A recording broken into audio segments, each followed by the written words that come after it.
Gálatas, carta a qual escreveu Paulo aos Gálatas, capítulo 2, do versículo 1 ao versículo de número 21. Gálatas, capítulo 2, do versículo 1 ao versículo de número 21. Amém?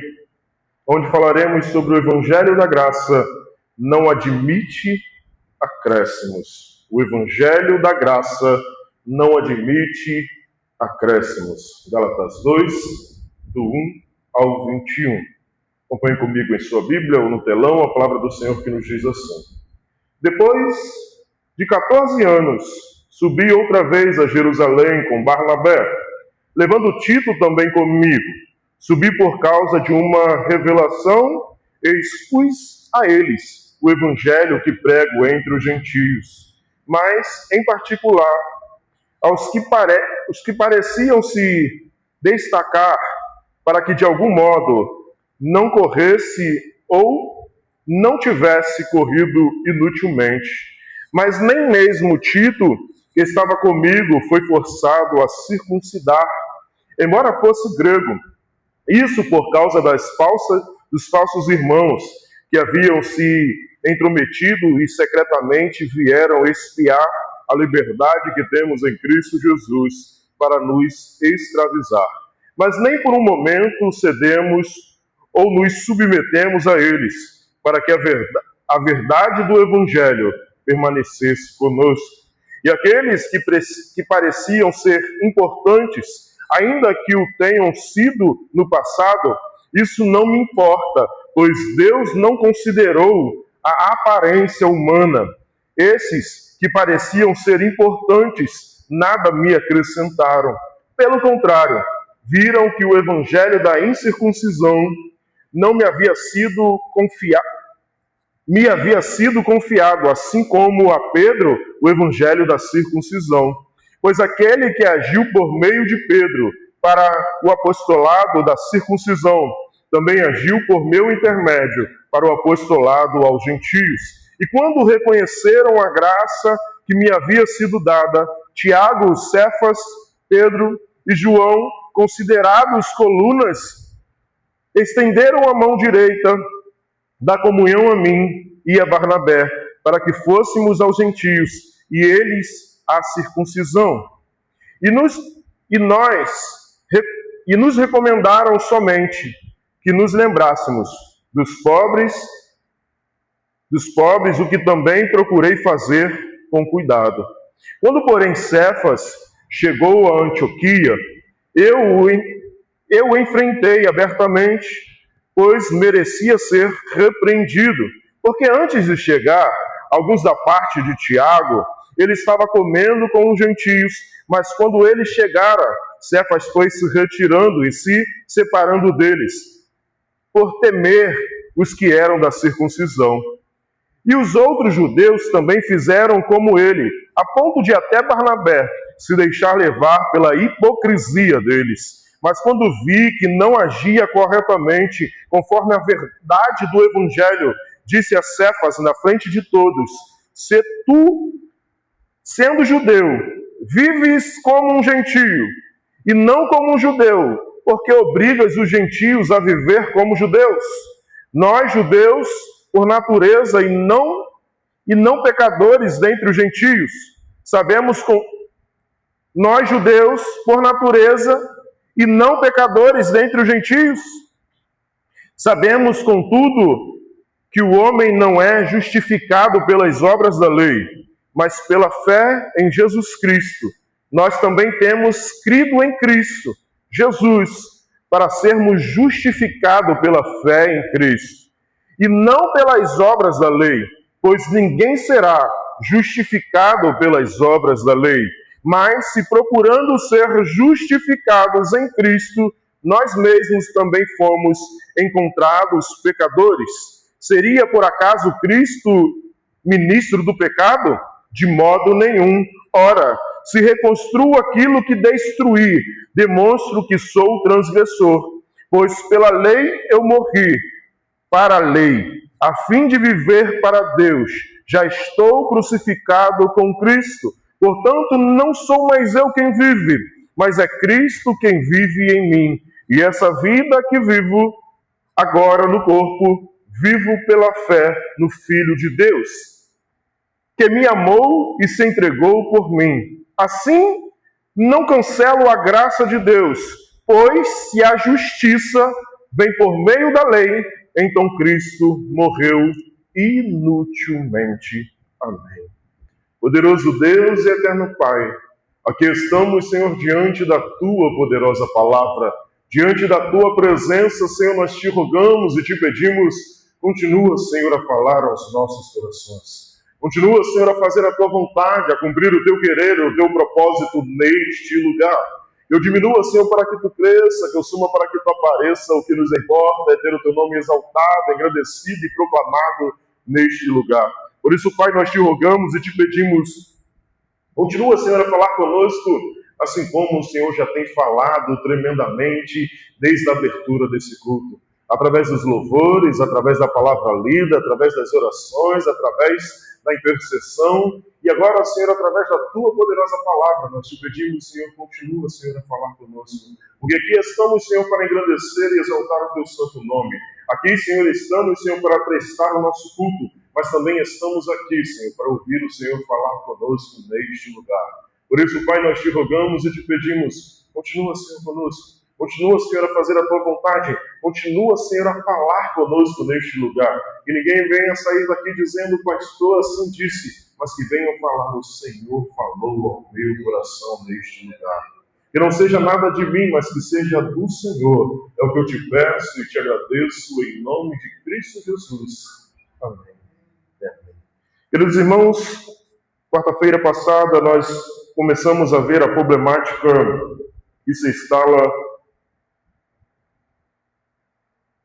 na igreja dos Gálatas, a qual eles começaram, através de outras pessoas que foram até lá, dizendo que Cristo não era suficiente.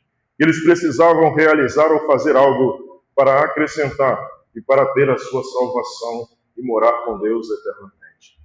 Então Paulo começa essa carta aos Gálatas combatendo e dizendo que ele é sim apóstolo por Cristo Jesus. Ele não recebeu nada de homens, ele não teve nem encontro com os apóstolos, mas ele teve um encontro a caminho de Damasco com o Salvador, com Cristo Jesus. Cristo Jesus se revelou a ele, apareceu para ele, e foi ele quem o chamou para pregar e anunciar o Evangelho da salvação.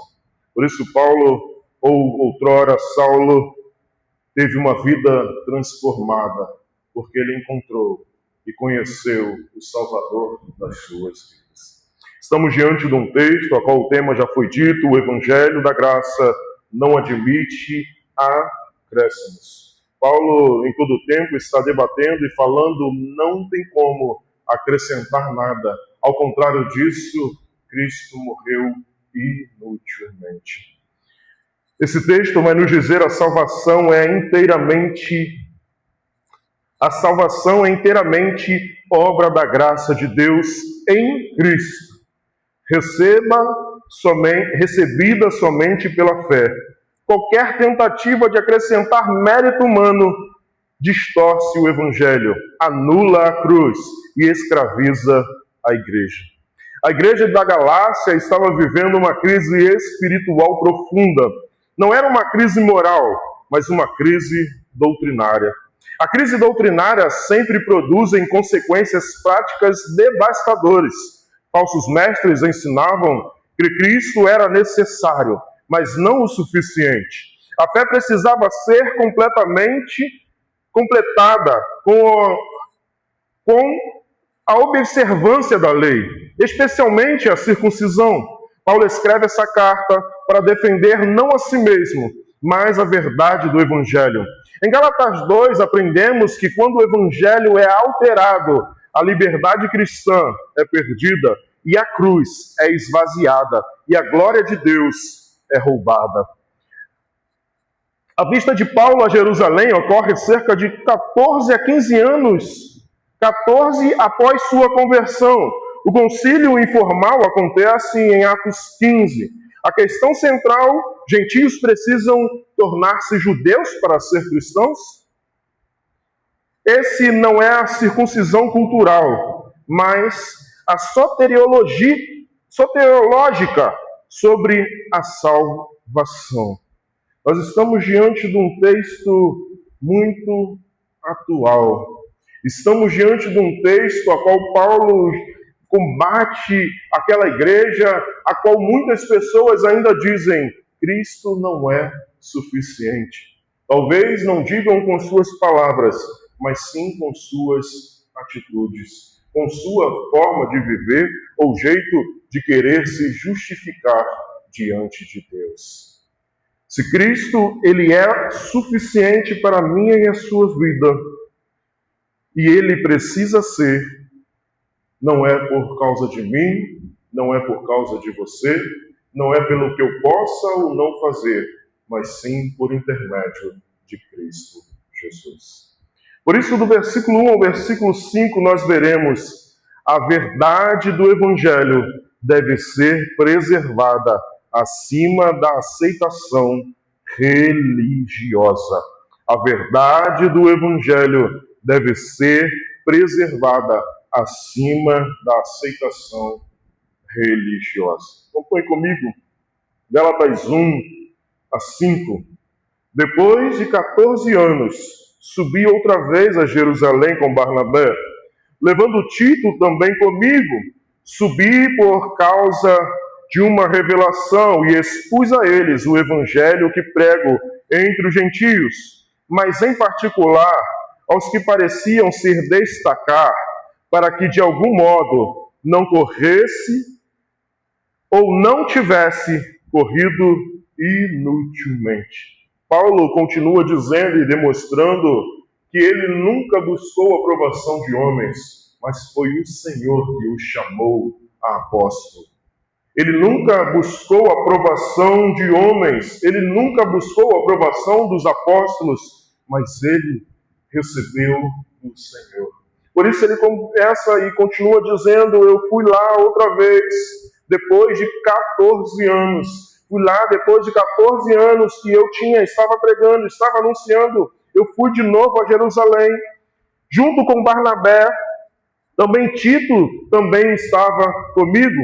Nós já vimos essa narração dessa história em Atos dos Apóstolos, capítulo 15, a qual acontece essa situação, a qual os homens vão até aquele lugar e começam a falar que a igreja precisa da circuncisão e eles são enviados a Jerusalém para ali combater e falar com os apóstolos. Então Paulo vai dizer no versículo de número 2, subi por causa de uma revelação e expus a ele o evangelho que prego dentre os gentios, mas em particular aos que pareciam se destacar, para que de algum modo não corresse ou não tivesse corrido inutilmente. Paulo foi lá dizer o que ele estava pregando, o que ele estava anunciando, como ele estava realizando, não para pedir aprovação, mas para que o que ele está fazendo, o que ele estava fazendo, não fosse inútil, não fosse considerado como nada.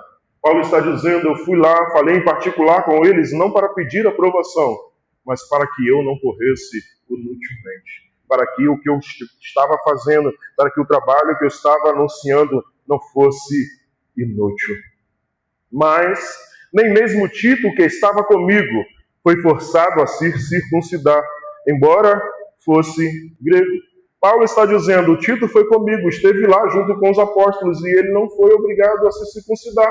E ele era grego. E vocês estão aí querendo ser circuncidados, querendo se circuncidar, querendo guardar as festas, querendo guardar as dietas judaicas. Vocês estão aí querendo fazer essas coisas, querendo complementar a fé. E isso por causa dos falsos irmãos que haviam se intrometido secretamente e vieram espiar a liberdade que temos em Cristo Jesus para nos escravizar. Fomos libertos, ou como um louvor, um hino vai dizer, nós não somos mais escravos do medo, Cristo Jesus nos libertou. O Senhor nos libertou. Por isso Paulo está dizendo, nós fomos libertos, mas alguns irmãos, falsos irmãos, que haviam se intrometido secretamente, vieram espiar a liberdade que temos em Cristo Jesus para nos escravizar. O judaísmo, em todo o tempo, criaram leis, regras para cada vez mais escravizar o povo. Os judaizantes, a lei dizia que você precisava jejuar uma vez ao ano. Eles diziam que era pouco. Ele precisava jejuar 2, 3 vezes ou 3 vezes por semana.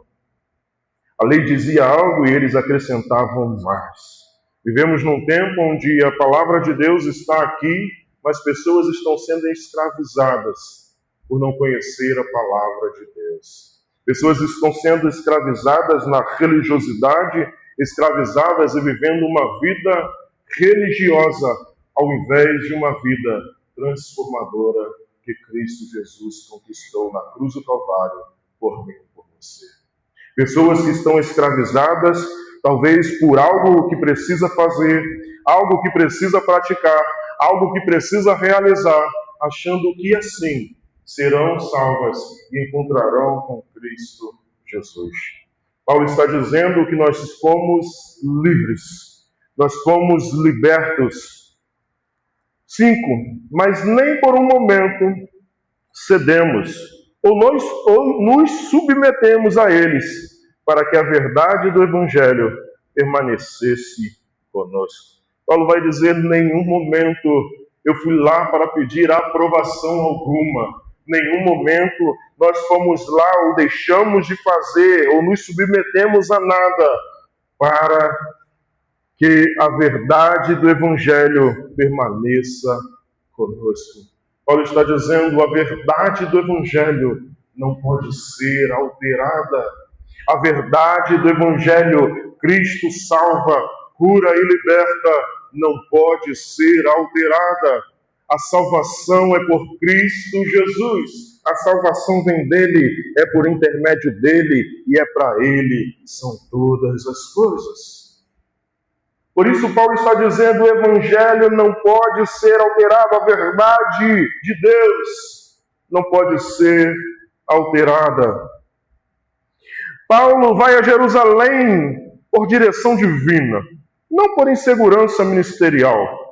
Ele expõe o seu evangelho aos líderes, mas deixa claro, não buscamos aprovação, e sim comunhão na verdade. Tito, como um gentio, não circuncidado, torna-se testemunha viva da doutrina da graça. A expressão indica firmeza absoluta. Ceder seria trair o evangelho. Paulo afirma nessa expressão, não submetemos com uma firmeza absoluta, pois ceder seria trair o Evangelho de Cristo Jesus. A liberdade cristã não é autonomia moral. A liberdade cristã não é autonomia moral. O que quer dizer isso? Para você viver de qualquer jeito. A liberdade de Cristo não é uma autonomia moral. Eu vou fazer o que eu bem quero da minha vida, pois eu sou livre. Está errado. A autoridade cristã, a liberdade cristã, não é autonomia moral.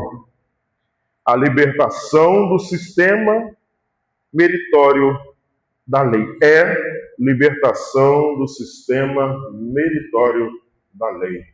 A partir do momento que eu entendo, eu não mereço.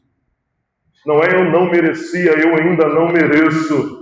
Eu não deixei de ser pecador, você não deixou de ser pecador porque entregou a sua vida a Cristo Jesus. Eu não mereço, mas a sua graça me encontrou. A sua graça me salvou. Quando nós vivemos a liberdade meritória da lei, nós somos mais do que vencedores em Cristo Jesus.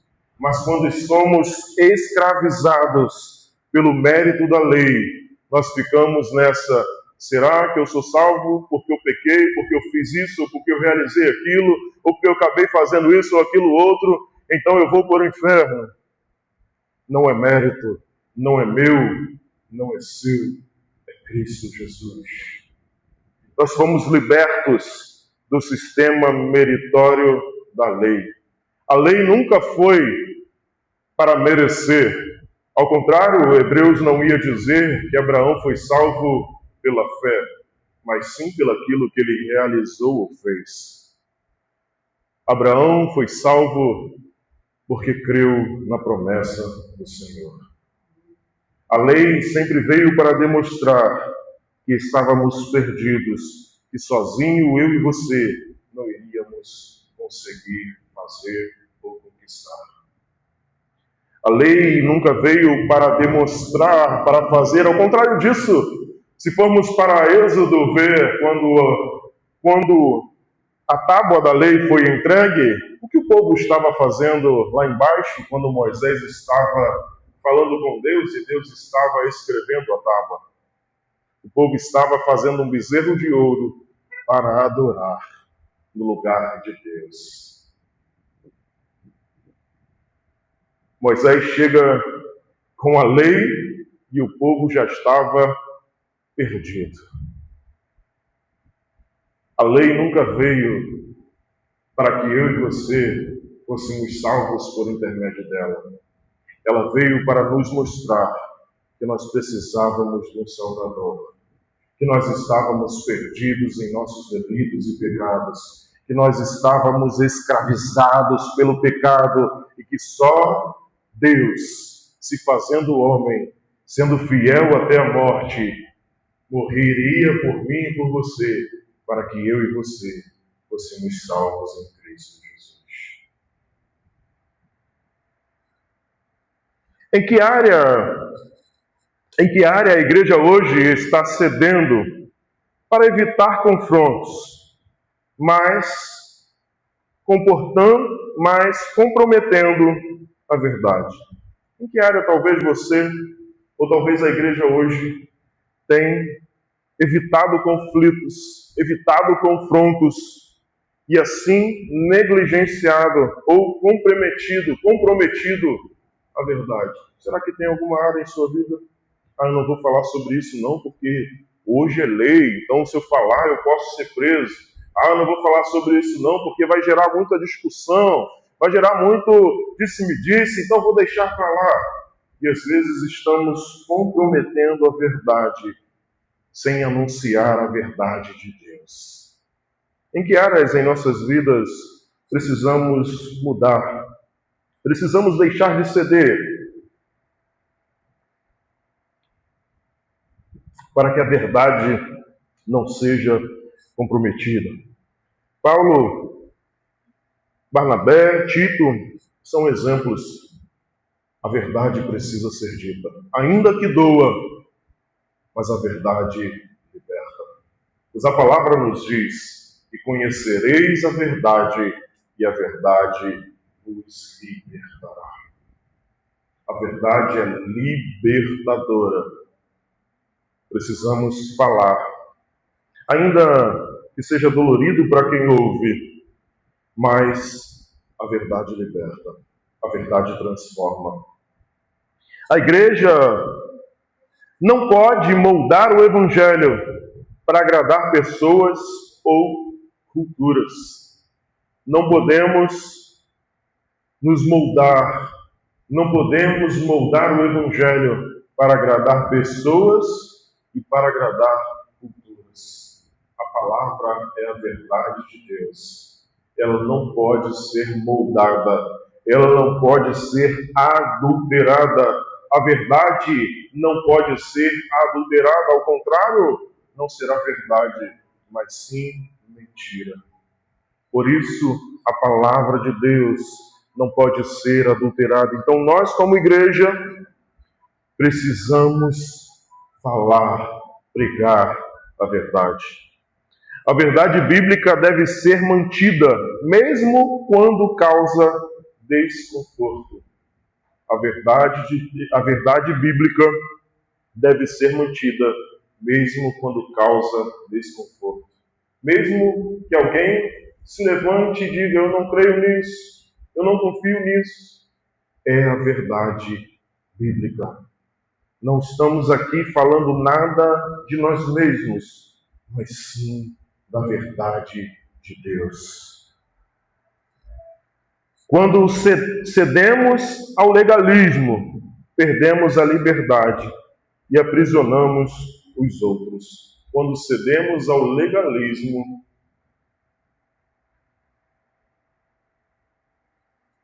aprisionamos os outros.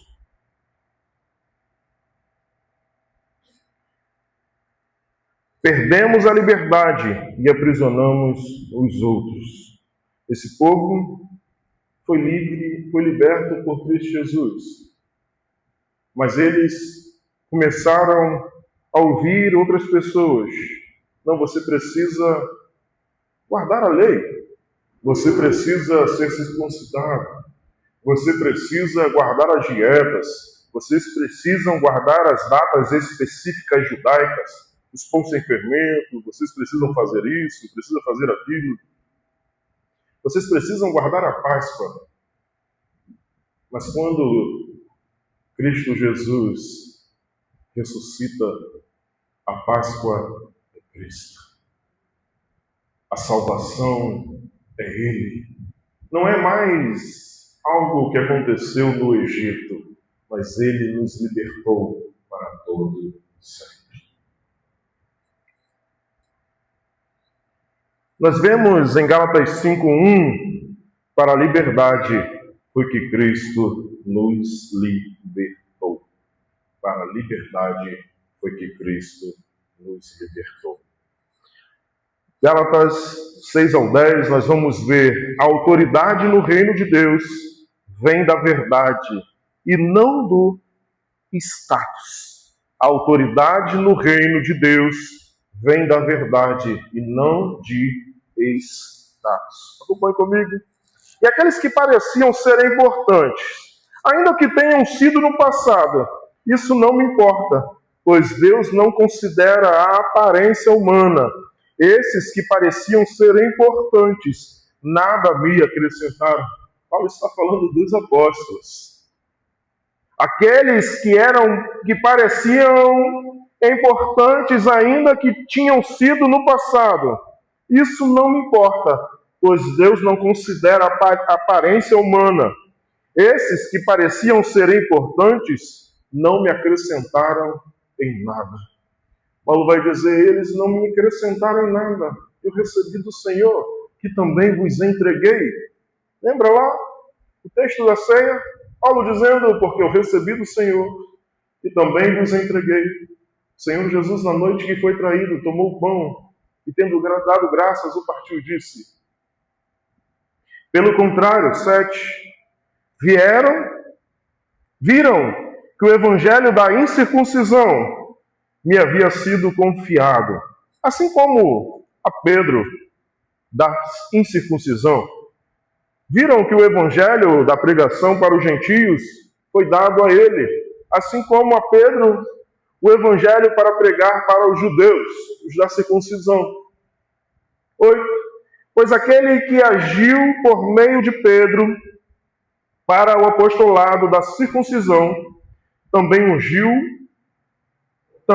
agiu por meu intermédio para o apostolado aos gentios. Paulo está dizendo: o mesmo Deus que ungiu Pedro como apóstolo para falar para os judeus, foi o mesmo Deus que me ungiu apóstolo para falar aos gentios. Não há diferença nenhuma entre mim e os apóstolos. Paulo está dizendo: não há diferença alguma entre mim e os apóstolos. Foi o mesmo Deus que falou comigo, que falou com ele. E quando reconheceram a graça que me havia sido dada, Tiago, Pedro, Cefas, Pedro, e Cefas significa pedra, e João, considerados colunas, estenderam a mão direita da comunhão a mim e a Barnabé, para que fôssemos aos gentios. e eles a circuncisão. Estenderam as mãos, abençoaram. Vai, Paulo, continua fazendo a obra do Senhor, continua pregando aos gentios, e nós iremos aos judeus. E nos recomendaram somente que nos lembrássemos dos pobres, e que também procurei fazer com cuidado. Somente nos recomendaram. O que eles acrescentaram ou falaram para que a gente tivesse cuidado era com os necessitados. E eu procurei fazê-lo com zelo. Paulo não despreza os apóstolos, mas demonstra qualquer ideia de hierarquia espiritual baseada em posição. Pedro, Tiago e João não corrigem Paulo, mas confirmam que o mesmo evangelho está sendo pregado, o mesmo Cristo, a mesma graça, a mesma fé, ministério diferentes, evangelho idêntico. Não havia diferença na pregação do evangelho. Paulo estava dizendo: eu estou fazendo e falando a mesma coisa que eles. Cristo Jesus nos libertou. Cristo Jesus é Senhor. A apostolicidade não é sucessão institucional, mas fidelidade doutrinária. A igreja é uma quando o evangelho é uno. A igreja é uma quando o evangelho é único. Ao contrário dos dias de hoje, vivemos aí pessoas que chegam a certos patamares e acham que é por hierarquia e se intitulam apóstolos de Cristo Jesus. A apostolicidade não é sucessão institucional. Paulo vai dizer por que ele é considerado apóstolo. Porque ele recebeu do Senhor, ele viu o Senhor encontrou com ele. Nós vimos em 1 Coríntios, na quarta-feira. Hoje, muitos aceitam ensinos errados, porque vem de lideranças carismáticas, famosas ou influentes. Hoje, muitas pessoas estão aí recebendo falsos ensinos, acreditando em falsas doutrinas, porque está na mídia. E são famosos, são carismáticos, são influentes. Mas a palavra de Deus diz que o povo tem carecido por falta de conhecimento.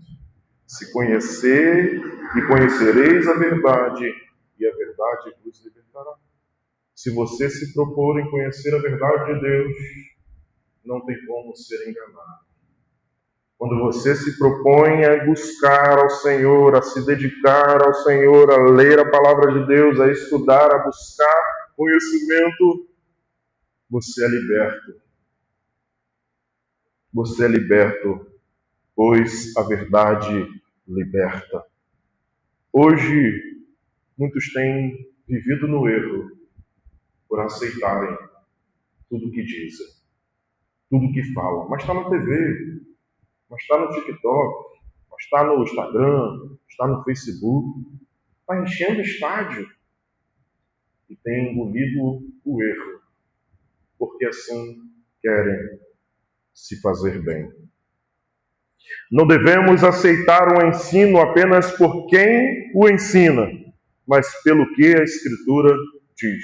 Seja quem for, não aceite o ensino por causa de alguém, mas sim porque está na palavra de Deus. Se está nas Escrituras, eu sigo. Se não está, eu não sigo. Precisamos viver desta maneira. Seja quem fale, seja um pastor, seja um apóstolo, seja um diácono, seja quem for, precisamos viver a verdade de Deus. Pois é ela quem nos salva, é ela quem nos leva a estar com Cristo Jesus eternamente. Lideranças cristãs devem servir ao Evangelho, não se colocar acima dele. Lideranças religiosas ou cristãs devem servir ao Evangelho. Eu sou um servidor da palavra de Deus, eu sou um servo da palavra de Deus, eu não estou acima da palavra, eu não sou superior, a igreja não é superior à palavra de Deus, a palavra de Deus é única, só a Escritura, somente a palavra, somente as Escrituras. Igreja é saudável quando o Evangelho é maior do que os seus líderes. A igreja é saudável quando o Evangelho é maior do que os seus líderes. Nós vemos no dia de hoje, por aí afora, pessoas querendo ser maior até que Cristo Jesus. Pessoas querendo aparecer mais do que Cristo. Uma igreja saudável é quando o Evangelho é maior do que a liderança, é maior do que a igreja. Cristo é superior, Cristo é maior, Cristo é maior. Não é o que eu acho, não é o que eu penso, não é o que eu quero, não é o que eu desejo, mas sim o que o Senhor quer de mim e de você. Em lugares, não pode pintar a unha, não pode furar a orelha, não pode cortar o cabelo, não pode isso, não pode aquilo outro. Onde está? Pessoas vivendo uma escravidão por não conhecer a palavra de Deus. 1 Coríntios 1, 26 nos diz: não muitos sábios segundo a carne. Abre para mim, 1 Coríntios 1, 26. Irmãos, observai o vosso chamado. Não foram chamados muitos sábios, segundo critérios humanos, nem muitos poderosos, nem muitos nobres. Não foram chamados muitos sábios, segundo critérios humanos, porque a glória é do Senhor, a honra é do Senhor, o poder é dele para todos sempre.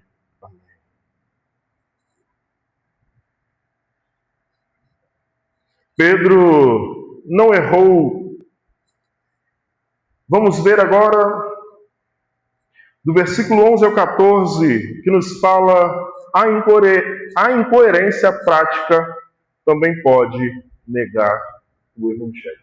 A incoerência prática também pode negar o Evangelho. O que eu faço, o que eu vivo, também pode negar o Evangelho de Cristo Jesus. Acompanhe comigo. Quando, porém, Cefas chegou a Antioquia, eu o enfrentei abertamente, pois merecia ser repreendido. Olha só. Paulo está dizendo, vocês estão dizendo dos apóstolos lá que eles são melhores? Eu mesmo repreendi Paulo. Pedro. Eu mesmo repreendi Pedro. Ele merecia ser repreendido. Porque o que ele fez não estava certo. O que ele realizou não foi correto. Acompanhe comigo, ele vai dizer o que foi que aconteceu. 12. Porque antes de chegar alguns da parte de Tiago, ele estava comendo com os gentios, mas quando eles chegaram, Cefas foi se retirando e se separando deles, por temer os que eram da circuncisão. Pedro estava sentado com os gentios, comia com os gentios, mas quando os amiguinhos dele chegou, os da santidade, os da circuncisão, ele falou, não, aqui eu não posso não. A lei judaica diz que eu não posso comer na mesa, ter comunhão com o gentio. Eu não posso participar da mesa, não posso estar no mesmo local, debaixo do mesmo teto que um gentio. Então eu preciso me retirar. Fazendo assim como aquele homem que estava orando de pé e batendo no peito, dizendo, obrigado, Senhor, por eu não ter nascido gentio. Obrigado, Senhor, pelo Senhor ter me salvado. Obrigado, Senhor, porque por causa disso, por causa daquilo outro. Mas o gentio estava lá, chorando, dizendo, Senhor, tenha misericórdia de mim. Tenha misericórdia da minha vida. Pedro se iguala a esse homem. Pedro fala assim: não, eu não posso, que vai pegar mal. Eu não vou sentar aqui com esse povo, porque o que vão dizer de mim? Eu não vou viver ou estar aqui em comunhão, porque se alguém passar vai dizer assim: ó, onde está o pastor? Onde está o evangelista? Onde está o diácono? Não, eu não vou não. Pedro comia, vivia com eles ali, mas quando chega Tiago e os seus amigos, ele se levanta, se separa deles, porque temiam os que eram da circuncisão. Depois que Pedro teve a visão do lençol, tudo isso foi transformado e mudado. Mas até esse momento, ele ainda estava aprisionado.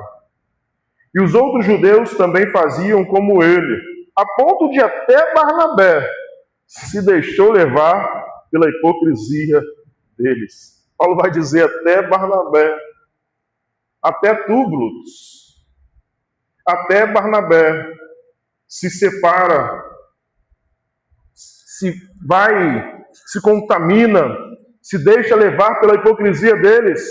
Mas quando vi que não agia corretamente, confrontei a verdade do Evangelho e disse a Cefas, a Pedro, na frente de todos: se tu, sendo judeus, vive como gentios e não como judeus, por que obriga os gentios a viver como judeus?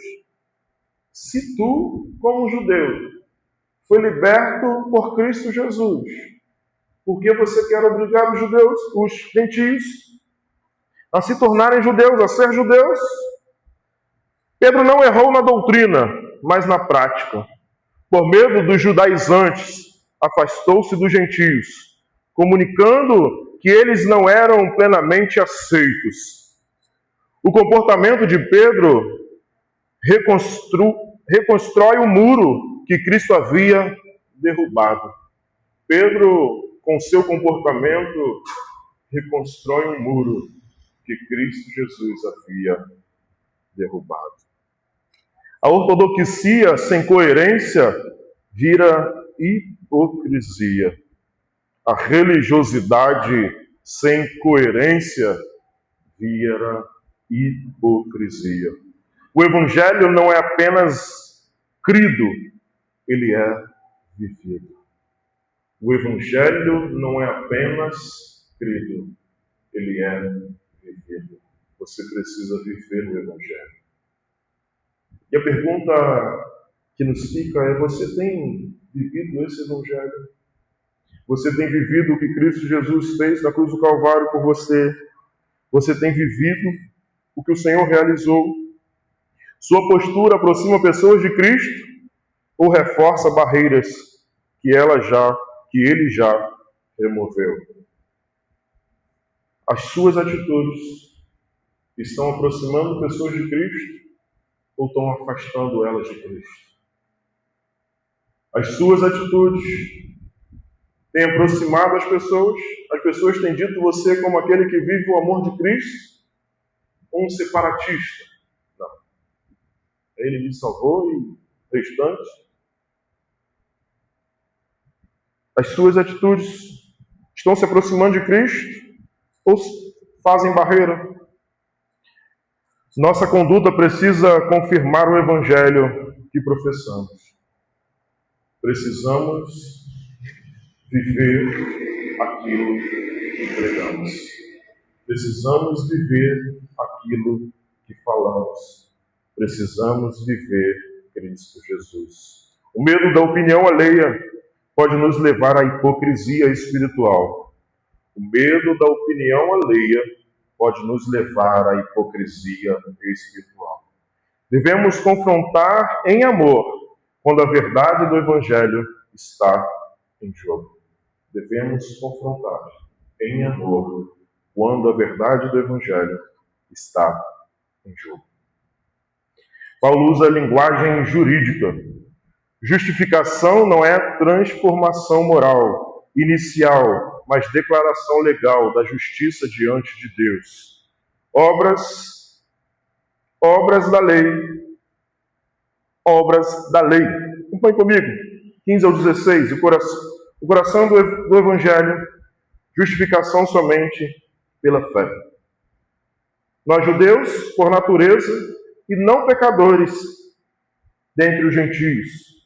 Nós somos judeus por natureza e não pecadores dentre os gentios. Paulo está dizendo, nós somos pecadores.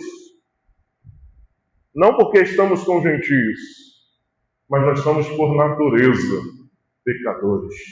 Paulo está dizendo, nós, judeus por natureza e não pecadores dentre os gentios, e não pecadores por causa deles, porque estamos dentro deles, porque estamos no meio deles, nós somos por natureza. A nossa natureza é pecaminosa. Sabemos, contudo, que o homem não é justificado pelas obras da lei, mas pela fé em Jesus Cristo.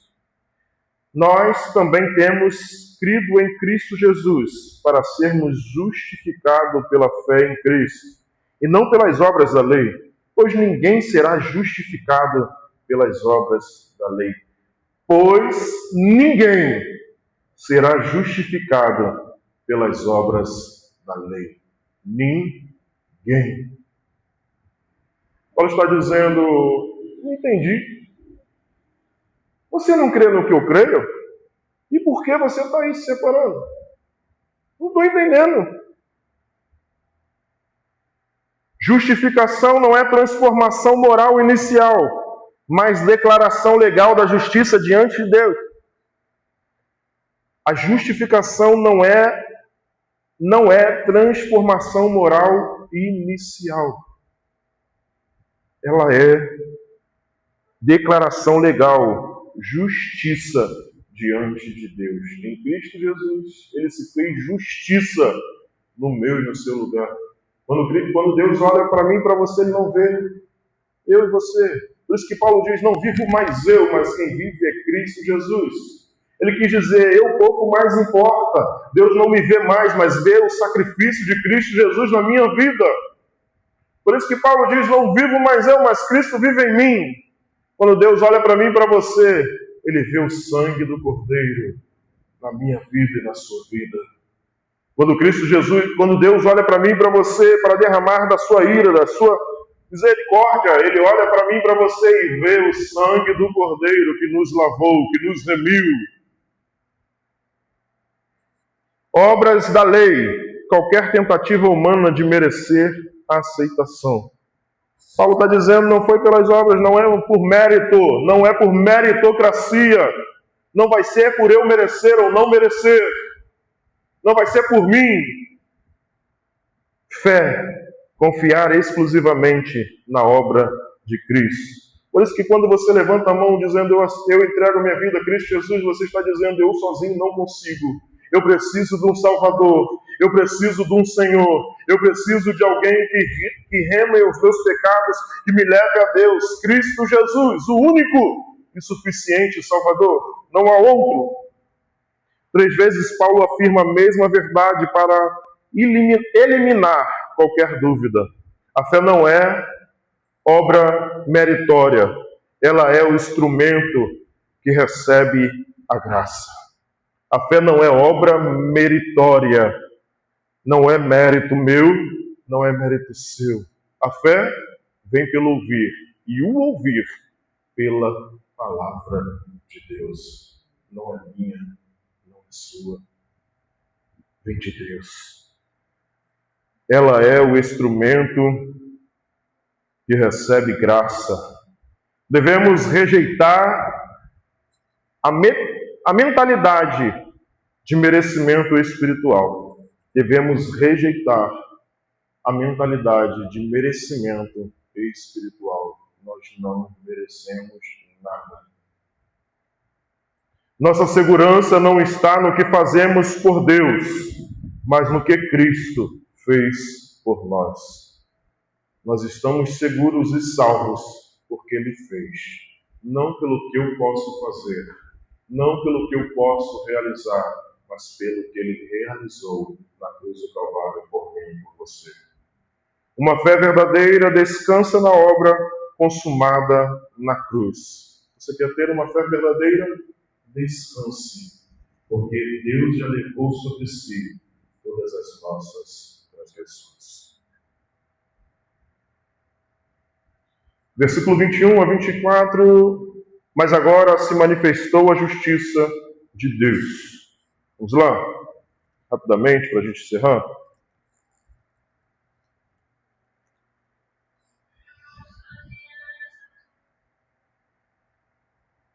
(17 a 20).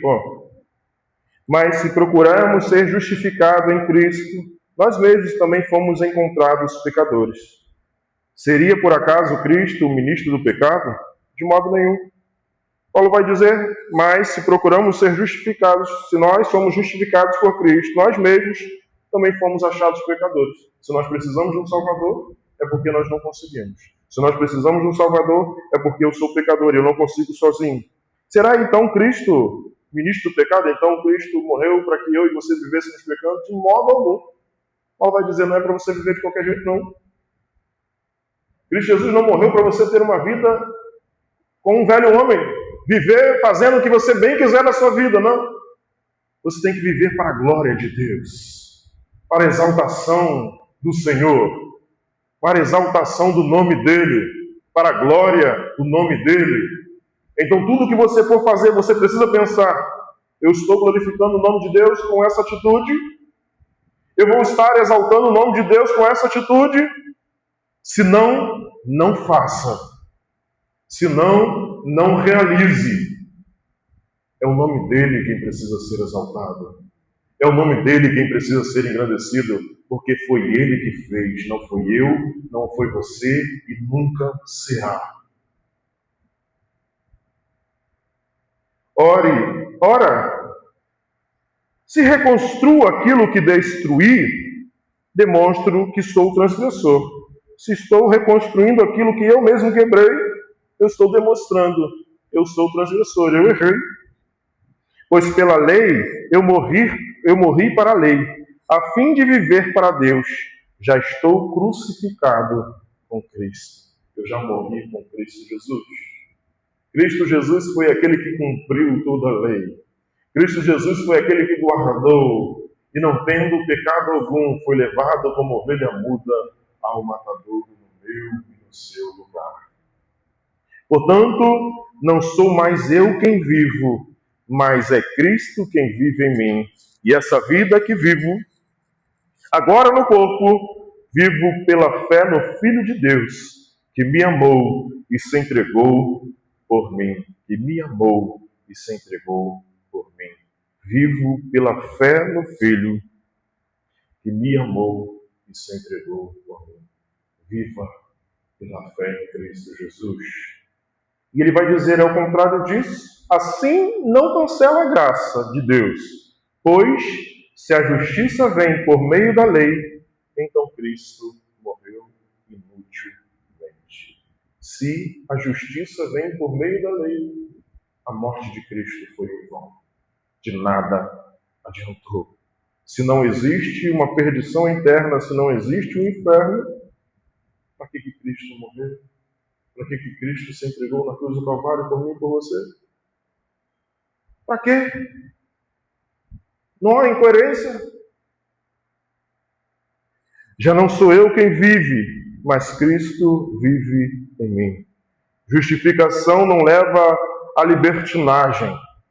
Quem está unido a Cristo, morre com Ele, vive por Ele, vive para Ele.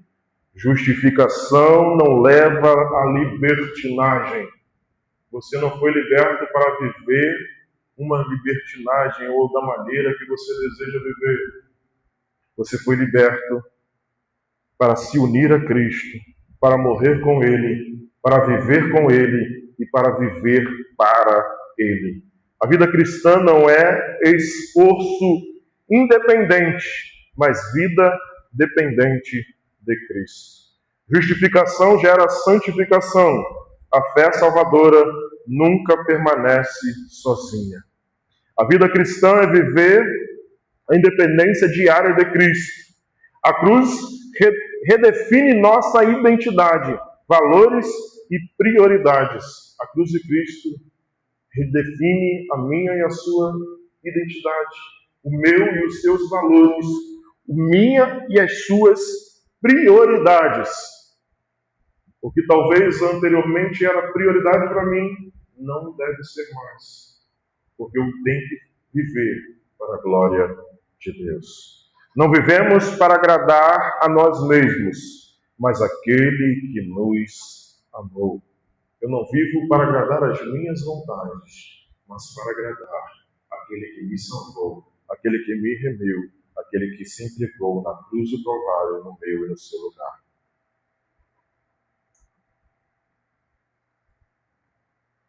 Esse é o golpe final de Paulo. Adicionar qualquer mérito humano implica afirmar que a cruz não foi suficiente, o sacrifício foi incompleto, Cristo morreu desnecessariamente. Não existe meio termo entre graça e mérito. Não existe meio termo. Ou foi graça, ou eu mereço. Não tem outro jeito. Ou foi Cristo, ou sou eu. Gálatas 2 nos confronta. Há uma escolha inevitável. Ou a salvação é somente pela graça, ou não é salvação. Gálatas 2 nos confronta a nos perguntar: ou a salvação é pela graça, ou é por intermédio dele, ou então não é salvação. Ou Cristo é suficiente, ou ele morreu em vão. Precisamos nos perguntar. Essa pregação nos faz essa pergunta. Esse texto de Gálatas nos faz essa pergunta. Cristo, ele é suficiente? Ou a morte dele foi em vão? Que possamos viver para a glória de Deus. Que possamos viver, não mais eu e você, mas que Ele seja exaltado na minha e na sua vida. E que a igreja permaneça firme na verdade do Evangelho, sem acréscimos, sem concessões e sem medo, pois Cristo nos libertou. Amém. Poderoso Deus e eterno Pai,